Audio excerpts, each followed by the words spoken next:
আপোনালোকৰ মৰম চেনেহ আশীৰ্বাদত আজি মোৰ ঘৰ পাছফালে খেতি কৰা এফালে আম, এফালে বিভিন্ন ধৰণৰ আম মোৰ নিজৰ বাৰীত লগা আৰু এফালে আনাৰস আমাৰ একেবাৰে ঘৰৰ কাষতে বাৰী আছে যিহেতু এফালে নাচপতি ধুনীয়াকৈ এখন দোকান খুলিছোঁ আৰু এই দোকানখন দেখিব আমাৰ যি নেকি শংকৰদেৱ জন্মস্থান বৰদোৱালৈ যোৱা পথতে নগাঁও একদম পূৰা মজাকৈ পূৰা ঘৰুৱা বস্তু পাব মজাকৈ ভিডিঅ'টো চাওক শেষলৈকে গম পাব। আজি গৈ আছোঁ নগাঁৱত অৱস্থিত শংকৰদেৱ জন্মস্থান বৰদোৱা চাবৰ বাবে আৰু ভিডিঅ'টো শেষলৈকে চাব। যিসকলে নতুনকৈ আহিছে প্লিজ চেনেলটো ছাবস্ক্ৰাইব কৰি ল'ব আৰু ভিডিঅ'টো এটা লাইক কৰিব। আৰু ওলাইছিলোঁ ৰাতিপুৱা এইফালে চাওকচোন বৰষুণটো দিলে মানে অলপমান দূৰ যাব লাগিব যিহেতু গহপুৰৰ পৰা নগাঁও যাব লাগিব আৰু ভিডিঅ'টো বহুত বেছি ধুনীয়া ধামাকা হ'ব। শেষলৈকে চাই থাকিব আৰু ব'লক যাওঁ ধুনীয়াকৈ শংকৰদেৱক চিন্তি বৰদোৱা চাবৰ বাবে। ওলাই আহিলোঁ ঘৰৰ পৰা বতৰটোলৈ চাই মেলি ধুনীয়াকৈ আৰু আমাৰ চেণ্টাৰত গাড়ী পাবলৈ কিন্তু একদম ভাল আৰু এয়া দেখিলেই নহয় মই আহি পটককৈ পূৰা গাড়ীত ধুনীয়া এখনত বহি ল'লোঁ পূৰা খিৰিকী কিনাৰ চিট এটা চাই আৰু পূৰা নতুন গাড়ী এখনতে আহিছোঁ আৰু গৈ আছোঁ মজাকৈ ব'লক তাত লগ পাম। এইফালে আহি পালোহি ক'ত পালোহি মানে ইয়াৰ পৰা নগাঁৱলৈ 10 কিলোমিটাৰ আছে এতিয়াও আৰু এইফালে পালোহি পুৰণি তেলীয়া গাঁও আৰু এইফালে কলং নৈখন বাঢ়িছে চাওকচোন কিমান একদম মানুহৰ ঘৰ ডুবি আছে। ইয়াৰ লেট্ৰিন দেখিছেনে পূৰা লেট্ৰিনটো পূৰা ভৰ্তি হৈ পানী সোমাই গৈছে আৰু এইফালে আমাৰ গুঞ্জন ভাইটি আছে গুঞ্জন ভাইটিয়ে মই গৈ আছোঁ বৰদোৱালৈ মানে বৰদোৱাৰ পৰা আমাৰ ঘৰৰ পৰা বৰদোৱালৈ ডাইৰেক্ট যাব নোৱাৰি বহুত মানে সোমাব লাগে আৰু এইফালে ভাইটিৰ লগত যে স্কুটি লৈ যাম ইয়াত ৰখিলোঁ তাৰপৰা গৈ আছোঁ ধুনীয়াকৈ বৰদোৱা থান চাবলৈ চাই থাকক আৰু ব'লক। ভাইটি আছে পূৰা গৈ আছোঁ ভাইটিয়ে মই ইয়াৰ পৰা কেই কিলোমিটাৰমান হ'ব হেৰিলে বৰদোৱা ইয়াৰ পৰাও 45 মানে গাড়ীত যাওঁ বুলিলে ডাইৰেক্ট যাব নোৱাৰি ন গাড়ী ভাড়া কৰি যাব লাগিব মানে এখন গাড়ী ভাড়া কৰিলে কিমানমান পৰিব তোমালোকৰ ইয়াৰ পৰা 1000 টকা পৰি যাব মানে বৰদোৱা থান পুৰণি তেলীয়া গাঁও নহয় তেলীয়া গাঁৱৰ পৰা 1000 টকা আমাৰ তাৰপৰাতো ভাবকচোন যি নহওক স্কুটিত গৈ আছোঁ এতিয়া মজাকৈ আৰু এখন মডিফাই দি পূৰা মজাকৈ বনাই থৈছে চাইলেঞ্চাৰ মানে লগাই মেলি থৈছে ডেকা লোৱাৰ কথা গৈ আছোঁ চাই থাকক বোলো।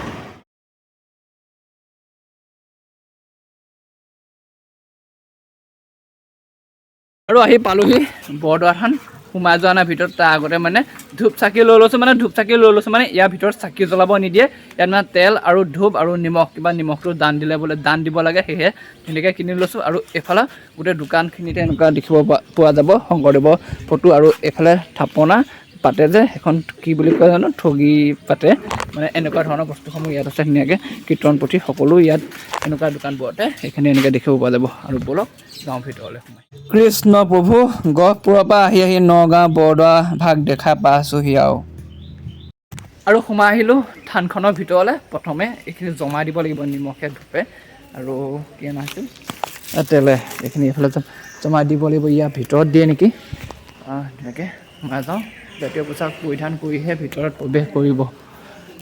লং পেণ্ট পিন্ধি সোমাব নোৱাৰিম নেকি এইখন মানে সোমাব নোৱাৰিম নেকি চাকি মানে এয়া অকল এগছে জ্বলাইছে আৰু এইফালে পিছফালে কাউণ্টাৰটোত জমাই দি দিলোঁ আমি অনা নিমখ আৰু তেল আৰু চাকি ধূপ ইয়াত চাকি জ্বলোৱা জেগা একেবাৰে নাই কিয় নাই জানো বা এইটো পিছত জানিব লাগিব বুজিব লাগিব। এইফালে আমাৰ গুঞ্জন ভাই কিমান বছৰৰ পিছত অহা সেইটো কোৱা ওচৰতে থাকি এবছৰ হৈছে কেইবাৰমান আহিলা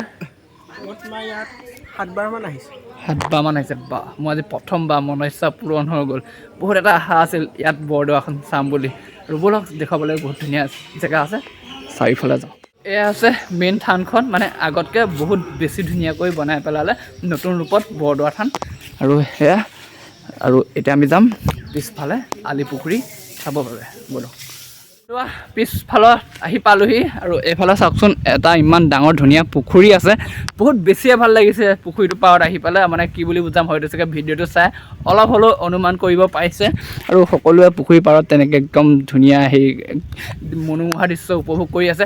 লগতে এইফালে আছে শংকৰদেৱে সাঁচিপাতত পূৰা কীৰ্তন পুথি লিখি আছে দেখিছেনে সাঁচিপাতত শংকৰদেৱে কীৰ্তন পুথি লিখে ইয়াৰ পৰা ইয়াত ধুনীয়াকৈ ছবিৰ জৰিয়তে দেখুৱাইছে আৰু পুখুৰীটো অলপমান চালোঁ। এতিয়া আকৌ ইফালে যাওঁ ব'লক। ইয়াৰ মানে ৱালবিলাকত যদি চাই এটা হ'লেও ছবি ধুনীয়াকৈ আপোনালোকে বুজি পোৱাকৈ লিখি থৈছে আৰু এইফালে চাওক যেতিয়া নেকি শ্ৰীকৃষ্ণৰ জন্ম হৈছিল বসুদেৱে পাচিত লৈ গৈছিল আৰু নদীৰ মাজেদি আগত শিয়ালে বাট দেখুৱাই আনিছিল যে ৰাসত হয়তো বহুতে আমি চাইছোঁ বহুত বেছিয়ে ভাল লাগে নহয়নে বাৰু শ্ৰীকৃষ্ণৰ জন্মৰ সময়কণত আৰু এয়া ৱালখনত তেনেকৈ ছবিৰ জৰিয়তে লিখি থৈছে আৰু ধুনীয়া লাগিছে এইফালে বৰদোৱাখন নতুন ৰূপত বনাই তুলিছে আৰু পুৰণা বুলিবলৈ এইফালে এই ঘৰটো আছে চাওকচোন। এই ঘৰটো মানে নামঘৰ হয় আৰু এইফালে শংকৰদেৱৰ মূৰ্তি আৰু লগতে মাধৱদেৱ তেনেকৈ আছে। আমি এতিয়া নোসোমাব বাৰু, অলপমান দেখুৱাই দিছোঁ। ইয়াৰ পৰা ৱালত তেনেকৈ বনাই থৈছে।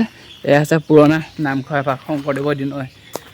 বৰদোৱাখন আলি পুখুৰী সকলো চাই ওলাই দিলোঁ। গৈ আছোঁ এতিয়া মহামৃত্যুঞ্জয় মন্দিৰ, যিহেতু আমি মহামৃত্যুঞ্জয় মন্দিৰ পাৰ হৈ আছোঁ।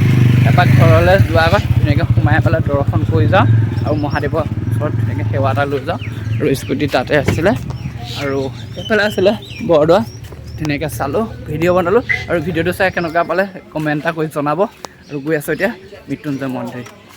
বৰদোৱাৰ পৰা আহি থাকোঁতে বাটতে মানে ফল মূলৰ দোকান এখন দেখিলোঁ। এখন নহয় বাৰু, ইয়াত কেইবাখনো আছে। আৰু সেয়া আনাৰসটা লৈ ল'লোঁ, সেইফালে কাটিব দিছোঁ। আমি দুটা ধুনীয়াকৈ খাব লাগিব। সেইফালে সি ইয়াত ৰখি আছে আৰু মানে ধুনীয়া ধুনীয়া ফল মূল আছে, খালি গোটেইখিনি সাৰ দিয়া চাগে ন? ইয়াতো লোকেলটো এটাও নাই। লোকেল চবকেইটা লোকেল, চব লোকেল নে? আপোনাৰ বাৰীয়ে নে গোটেইখিনি? বাৰীয়ে? একদম মিছা কথা এটা ধুনীয়াকৈ কৈ দিছে। নাই নাই নাই, মিছা কথা কোৱা নাই। একদম মিছা কথা এটা ধুনীয়াকৈ কৈ দিছে। পূৰা আনাৰসটো কাটিব দিছোঁ, খাব লাগিব মজাকৈ। আৰু এইফালে আনাৰস আৰু নাচপতি লৈ ল'লোঁ ককাইদেউৰ দোকানৰ পৰা। ককাইদেউ অকণ কি জেগা হয়? এইটো আপোনাৰ ৰাইডিং হয়। ৰাইডিং মানে এইফালে বৰদোৱা থান যাব পাৰে। আমি যিহেতু বৰদোৱালৈ গৈ থকা আছিল আৰু আনাৰসকেইটা বহুত ধুনীয়া ধুনীয়া দেখিলোঁ আৰু অলপমান লৈ ল'লোঁ বাটত খাব পাৰে। কাটি মেলি লৈছোঁ আৰু ধুনীয়াকৈ। আৰু ৰখিব দেই, মানে দোকানখনৰ অলপমান ভিডিঅ' বনালোঁ, বেয়া চাই নাপাব খালি।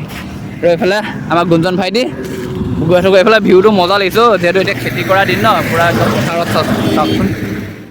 ধুনীয়াকৈ মানে ভিৰ নগাঁও টাউনখন গুৱাহাটী এতিয়া অলপ বেছি বুলি ক'লেও বেয়া নহয়। আৰু এইফালে পালোঁ মেট্ৰ' হস্পিটেল নগাঁও। এতিয়া যাম আমি মৃত্যুঞ্জয় মন্দিৰ যাম। মোবাইলটো সোমাবলৈ বেয়া ঠিক আছে, গোটেই পঢ়িছে লগাই দিব আহি ভিডিঅ' বনাই লগা দেখিলে ইমান চিন্তা নাই বাৰু। আগৰ পৰা পূৰা ভিৰ একদম ট্ৰেফিকৰ ভিৰ চাবতে মানে কি ক'ম আৰু গোটেই একদম ভিৰ একদম। আৰু আহি পালোঁহি মৃত্যুঞ্জয় মন্দিৰ ভাগত। আৰু এয়া চাওক, মই নগাঁৱলৈ আহিলে মানে মন্দিৰ ভাগত সোমাই যাওঁ আৰু সেৱাটো লৈ যাওঁ। ভিডিঅ' কেতিয়াবা হয়তো নবনাওঁ আৰু কেতিয়াবা বনাই থাকোঁ। সদায় মানে কি বনাব, সকলোৱে হয়তো আহিছে মই মন্দিৰ ভাগত আৰু বহুত ধুনীয়া এটা পবিত্ৰ স্থান। আৰু সকলোৱে হৰ হৰ মহাদেৱ কমেণ্ট কৰক। আৰু এয়া চাওক ইমান এটা ধুনীয়া